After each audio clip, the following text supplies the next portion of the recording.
Oke.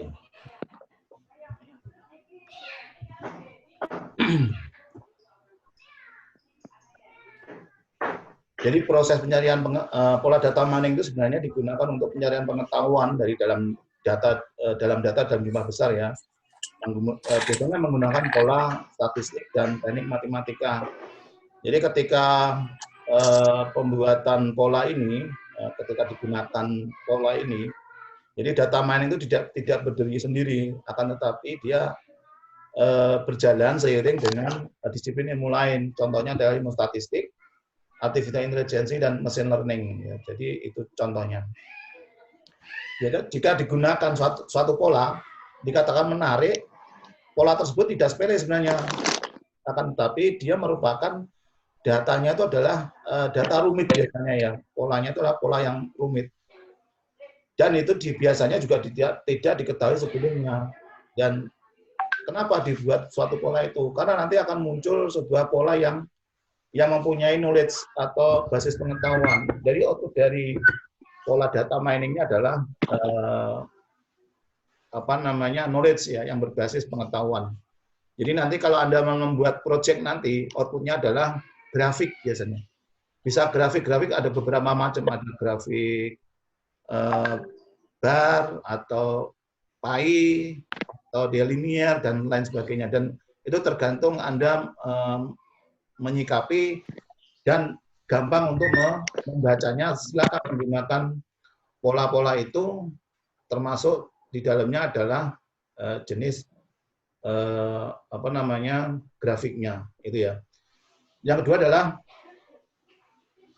penggalian data ini sebenarnya diperlukan ketika saat data yang tersedia itu terlalu banyak sekali dan itu diperoleh dari sistem yang mempunyai basis pengetahuannya luar biasa.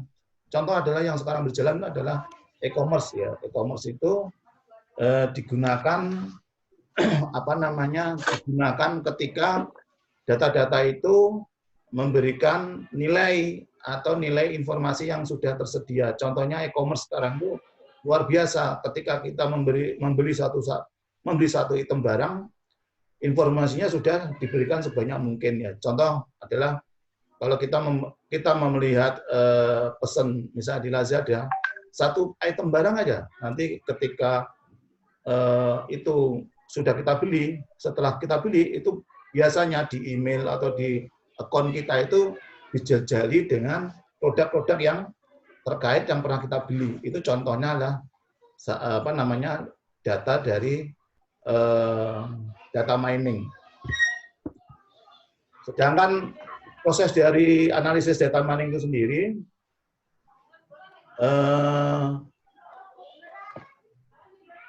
biasanya digunakan ketika data-data itu juga memberikan nilai yang sangat tinggi. Contoh adalah data saham. Data saham itu juga bagus sekali karena apa? Data saham itu adalah data yang dinamis. Ya, fluktuatifnya kelihatan dia turunnya. Contoh yang paling simpel itu. Yang kedua adalah data bioinformatika. Contoh bioinformatika itu contoh seperti ini, misalkan pola dari wajah kita dan terkait dengan misalkan fingerprint atau recognize face dari wajah kita itu bisa digunakan juga. Ada satu lagi yang bioinformatika adalah bagaimana kita menyikapi suatu pola yang akan dibuat ketika orang itu seperti ini, contohnya orang sakit tentang COVID itu bisa menggunakan bioinformatika. Bagaimana caranya? Itu tadi, contoh yang paling gampang adalah yang simpel ketika orang kena COVID itu adalah biotest kan ya. Biotestnya itu jadi seperti alatnya kecil gitu, nanti diambil sampel darahnya, terus dia muncul positif atau negatif, seperti itu. Itu adalah contoh dari penggunaan data dan data mining itu sendiri. Ketika kita sudah membuat pola-pola yang akan kita buat, ya, kita akan merencanakan membuat pola dari data mining. Ya. Kita harus memberikan suatu nilai dari akhir proses itu. Ya. Di dalam data mining itu banyak problemnya ya.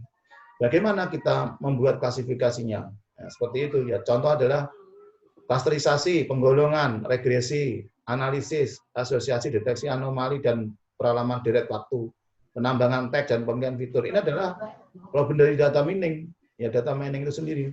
Bagaimana kita membuat, menyikapi atau menganalisis dari 8 ini adalah ya kita harus analisis juga ya terkait dengan datanya. Jadi kalau kita akan membuat analisis data mining, itu yang harus kita siapkan apa? Raw data. Raw data itu adalah data mentah. Data yang belum diolah, ya raw datanya itu berapa ribu, berapa juta datanya. Setelah itu kita di-clean dengan database, ya.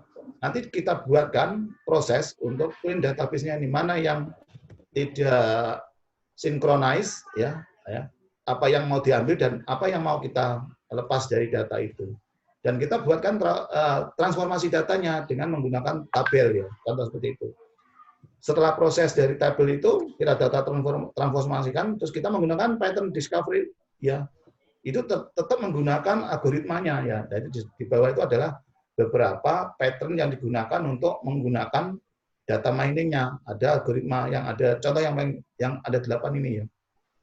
Ini contohnya, salah satunya adalah yang umum digunakan itu adalah bagaimana membuat kita klasterisasi, ya, penggolongan. Nah itu biasanya yang umum digunakan kalau terkait dengan model seperti contoh yang paling gampang adalah COVID tadi adalah klasterisasi. Ya, klasterisasi itu misalkan Kota Bekasi itu ada berapa kecamatan, ada berapa wilayah, berapa yang kena atau yang masih ODP, PDP atau apa itu, ya.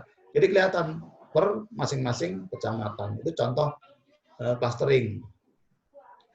Setelah proses dari pattern and discovery itu, yang terakhir adalah data visualisasi, ya. Diinterpretasikan dengan nilai. Apa sih nilainya nanti? Misalkan untuk ODP itu sekitar 200 orang, atau yang terkena, atau yang masih dalam